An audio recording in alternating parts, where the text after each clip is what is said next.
Hi everyone, this is Elias Martin of CollectingJapanesePrints.com. Welcome to Woodblock Wednesday, where on Wednesdays we get together and discuss Japanese prints, paintings, history, and culture.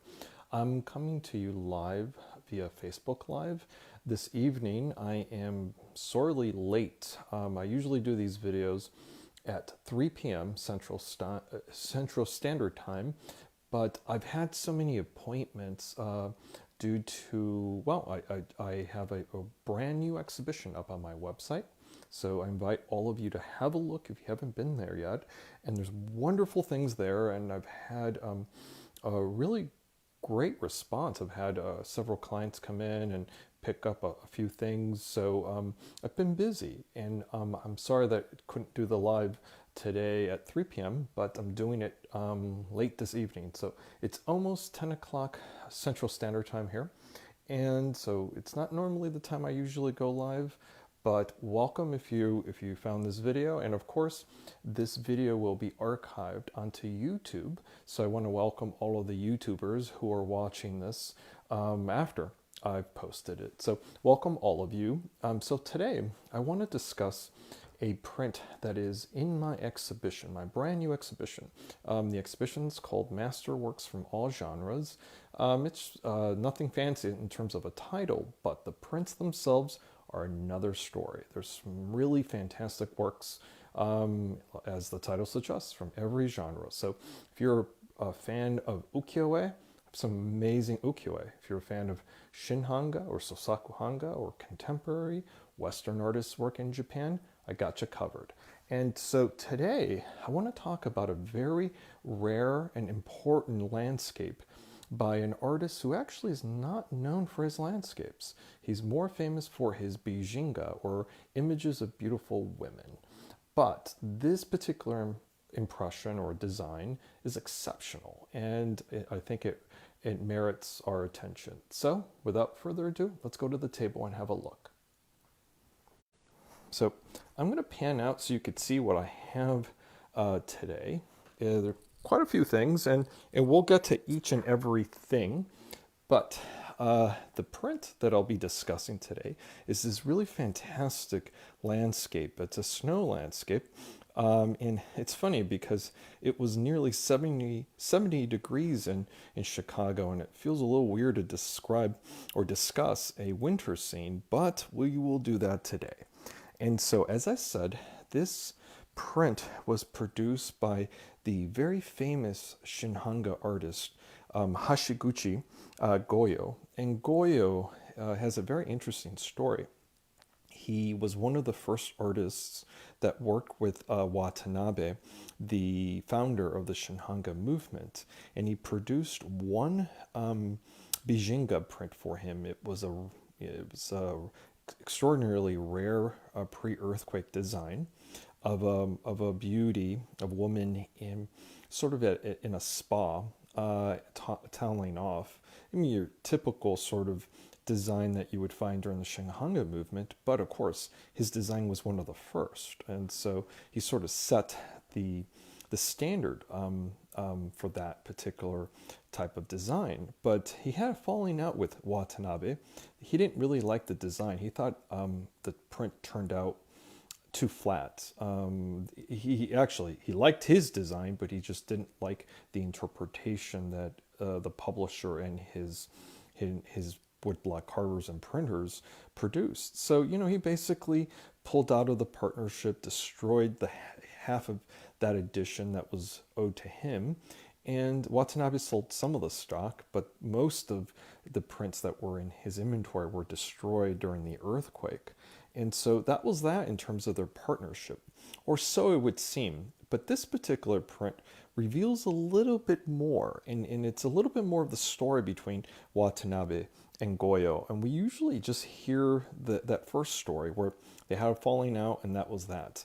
But Goyo was a very independent, spirited artist who established his own sort of printing, his own sort of publishing house. I mean, he worked with printers and carvers, but he was completely self-directed in a sense that he produced his own designs for his own purposes. And this design was done in 1920. And it's a very rare landscape that was produced by the artist on a sort of, he was on a train, believe it or not. He was traveling from Tokyo to Kobe. And for those of you who've been to Japan and have taken the Shinkansen, that is a very beautiful train ride. And it's actually the same sort of Tokaido road. It sort of mirrors the road that, Hiroshige made famous with his woodblock prints.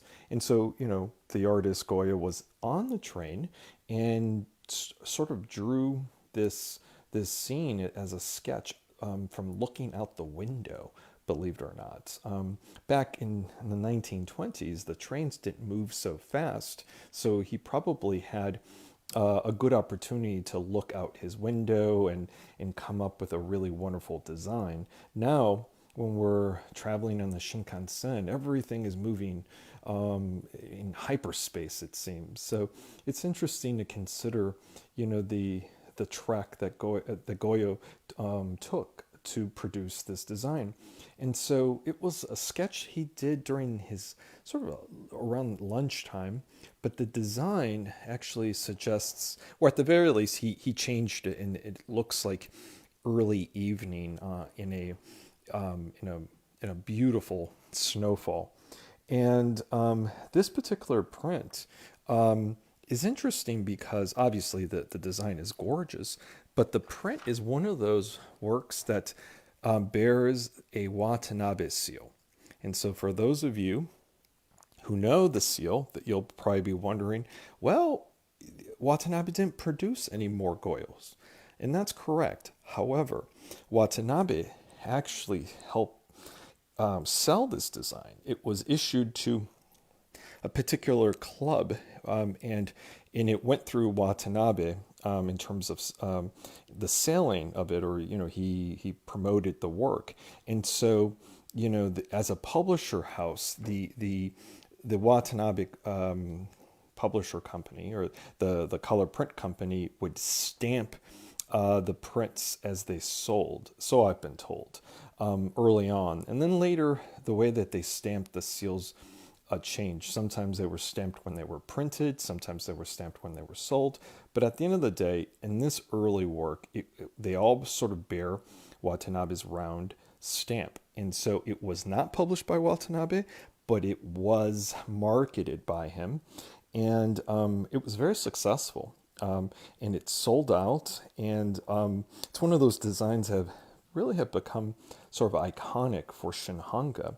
The only issue is that this is a really early design in the Shinhanga school. And so we're over the 20th century, there had been several disasters that have caused all of us to lose important artwork, particularly prints. And so the earthquake of 1923 happened later, and so a lot of these prints may have been lost due to the fires that occurred after the earthquake, and of course the bombings of Tokyo during the war. The Allied bombings pretty much destroyed half the city. So if we consider the times, the 20th century, this print is actually quite rare. It was originally issued in an edition of 100. And I'll show you on the back of the print. There is a seal. The round seal is a Goyo seal, and the cartouche indicates that it is number 3 of an edition of 100. So that's always neat to be able to have a very rare limited edition Shinhanga design, considering that not all Shinhanga prints were numbered by hand. Some of them were never issued in a limited edition. And so, people throw around the term edition or first edition, second edition, but in many cases, Watanabe prints don't have an edition. They're basically published without a numeration. So we can't really use the term edition when we're discussing those. But in this case, in this printing, we can use the term edition, and it was only done in one edition of 100, and then Goyo canceled the block and actually issued the key block that was canceled along with the print, which I think is interesting. So there are no later printings of the print. So I've spoken a lot, and I want to zoom in so that you can actually enjoy the work.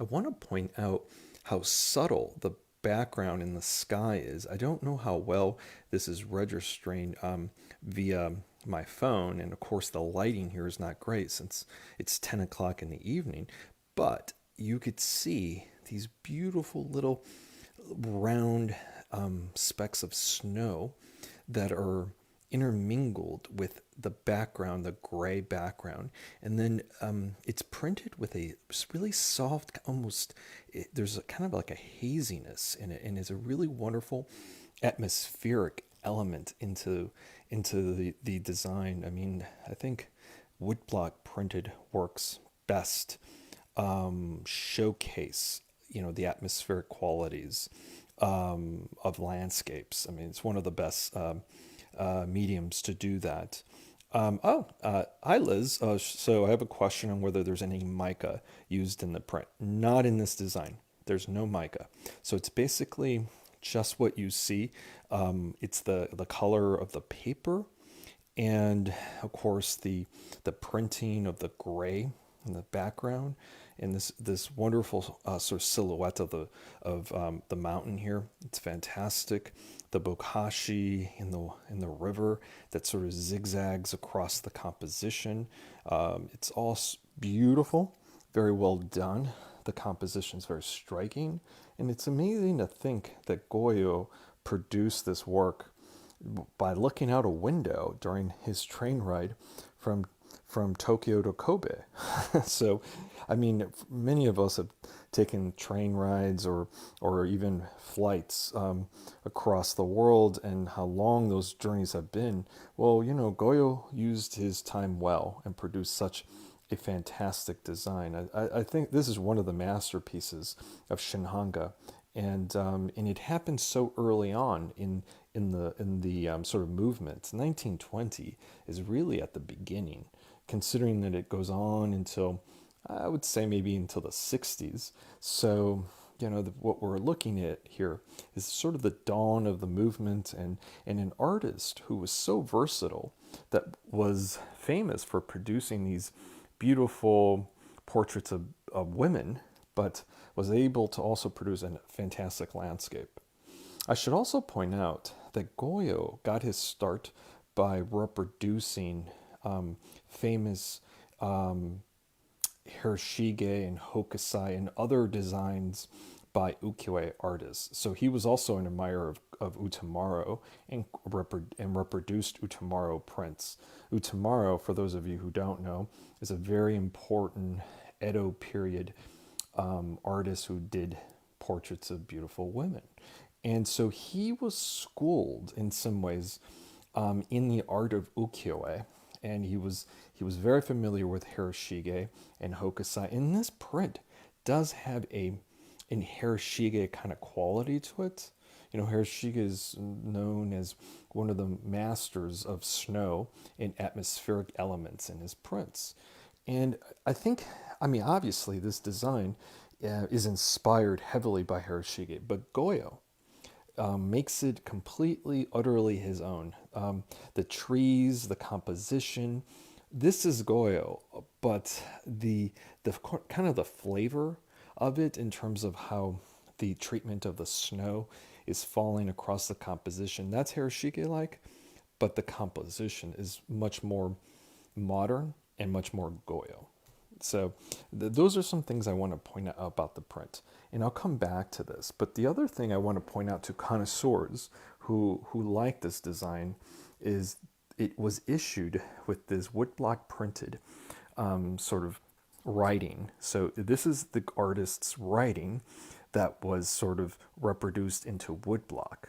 They're very good, the woodblock carvers, at translating handwriting from an original note into woodblock printed medium. And so I just want to show this is a print, and I just want to show the writing. And basically this describes sort of the trip, how this work was produced. I just explained how he was on this train ride and looked out the window, and so this sort of describes that. And it was issued with a canceled key block. However, this particular print doesn't come with it.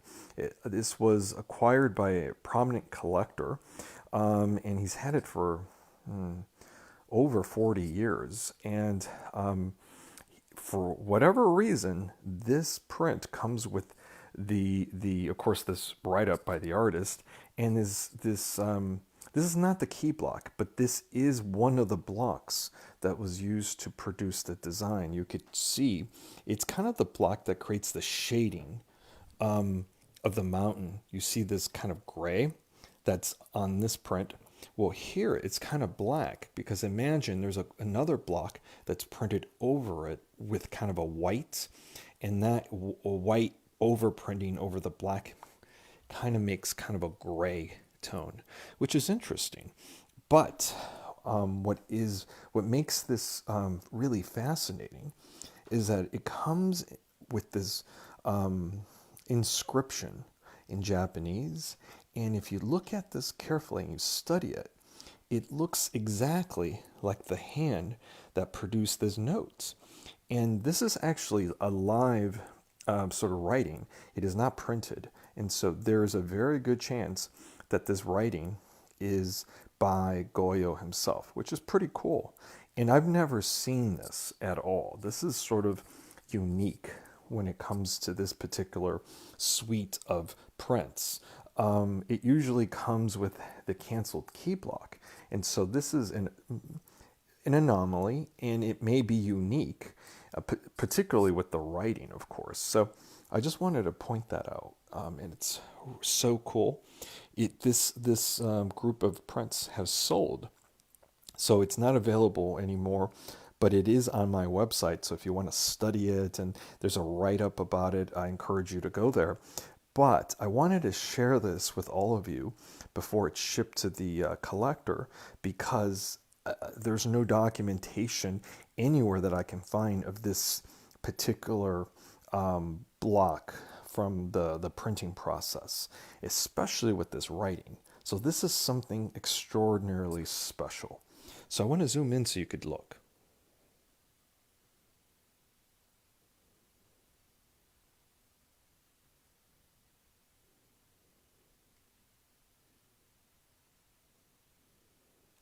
I just think it's pretty cool to have an original key block, or it's not a key block, but it is one of the blocks that's used to produce this print. And so it gives you a sense of how intricate the printing process is on these prints, considering that this is one block that had to have been carved by hand, and it has to fit precisely within the design to create the registration and the design to look perfect. So if you can only imagine how much work that is, and this is just one block. This print probably used at least 20-ish blocks to produce the shading and the subtleness of the gray in the sky. That's 2 or 3 printings right there. And then the key block, and then there's subsequent gray blocks that needed to be carved and printed to create the depth inside the trees. So on the surface, the design looks a bit maybe simple if you compare it to, let's say, a Jacqueline print that had 100 or 150 blocks.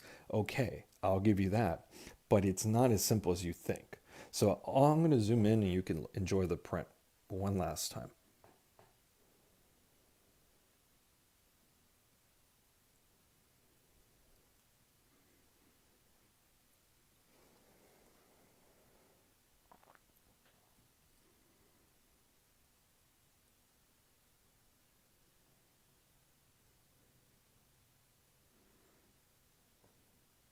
Oh, and I didn't speak about the seal. It's like a monkey seal that's one of the seals that the artist used, and it's the seal that is on this particular print. And of course, here's the writing. Amazing that's been carved into wood and printed. I mean, it's just really amazing. When you study the writing, as I said, it looks very similar, if not exactly the same, as the writing in the red. Now, before I go, I want to point out these are two books on Goyo that I have available in my bookstore.